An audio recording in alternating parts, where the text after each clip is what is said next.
Bonsoir, vous êtes sur NC News, bienvenue dans votre JT. Au menu de l'info ce soir, politique avec la conférence de presse de l'UC organisée cet après-midi, à quelques jours du départ pour Paris, focus sur la section jeune des loyalistes et reportage sur le label Bâtiment durable présenté hier à l'UNC. Politique d'abord, nous sommes à 15 jours du rendez-vous fixé par l'État à Paris. Pour rappel, hier, l'UNI a annoncé qu'elle ne ferait pas le déplacement.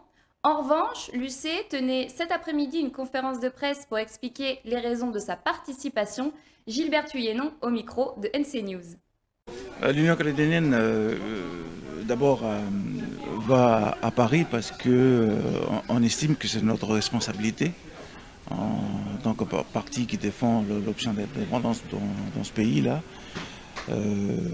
d'aller à un moment où nous allons arriver au bout du processus de l'accord de Nouméa.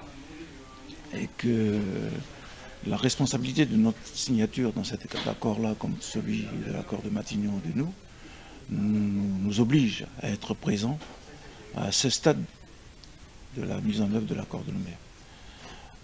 On sait que c'est une invitation du Premier ministre.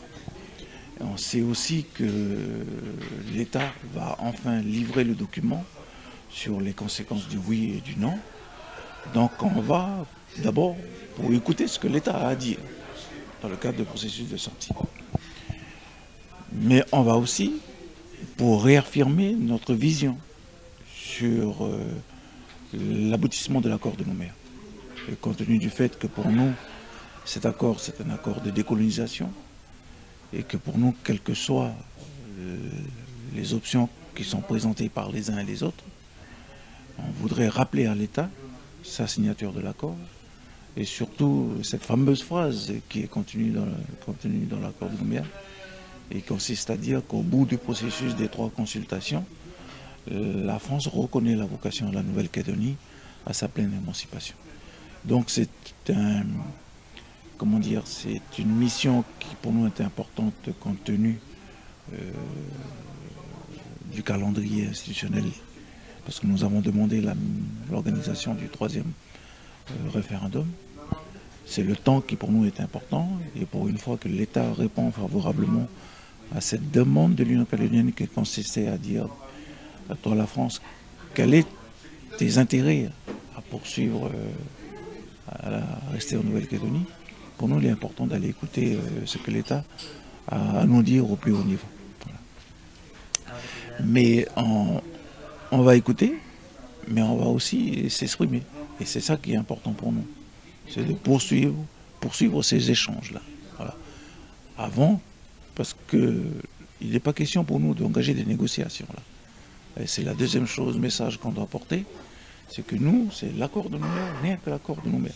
Donc il faut aller jusqu'au bout de ce processus-là.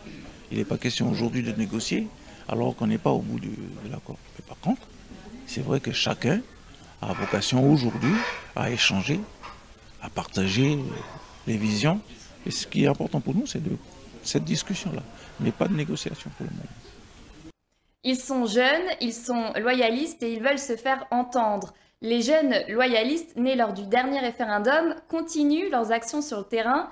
Prochain rendez-vous ce soir sur les quais ferry pour une New Cal Night, reportage d'Adrien Monroux. Les jeunes loyalistes est un mouvement né à la suite de la campagne du second référendum. Son référent Kaël Normandon détaille pour nous les objectifs de la section. Il y avait une nécessité et un besoin pour nous d'organiser les choses, de mettre en place les événements et de faire parler les jeunes. L'important en Nouvelle-Calédonie, on le sait, puisqu'à une personne sur 2 a moins de 30 ans, est de faire s'exprimer une partie de la population qui n'a peut-être pas la parole souvent.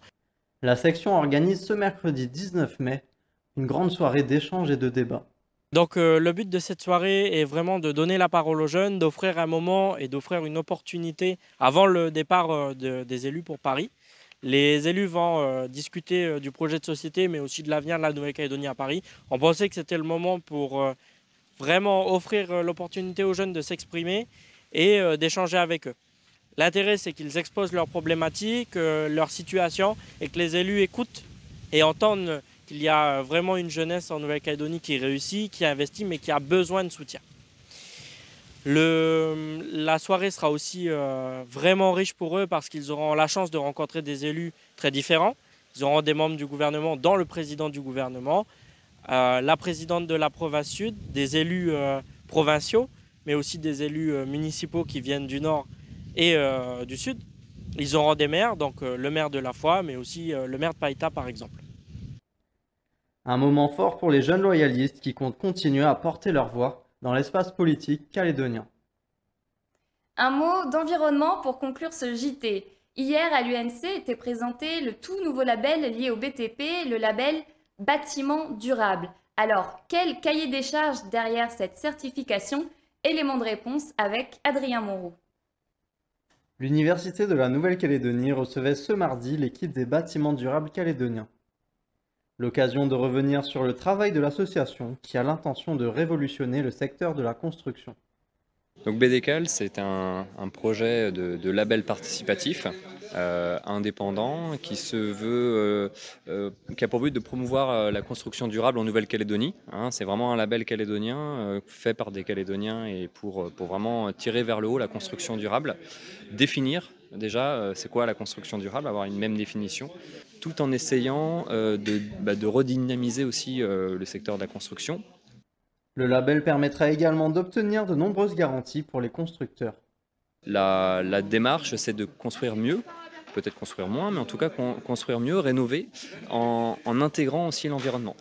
Et du coup, pour ça, il y a pas mal de fonds internationaux, mais ils ont besoin aussi de garanties et ils ont besoin d'un label pour s'appuyer sur quelque chose. Voilà. Donc c'est ça qu'on apporte aussi, c'est une reconnaissance visuelle, mais aussi potentiellement un accès à des financements locaux à travers les provinces, les territoires, mais aussi potentiellement nationaux et internationaux.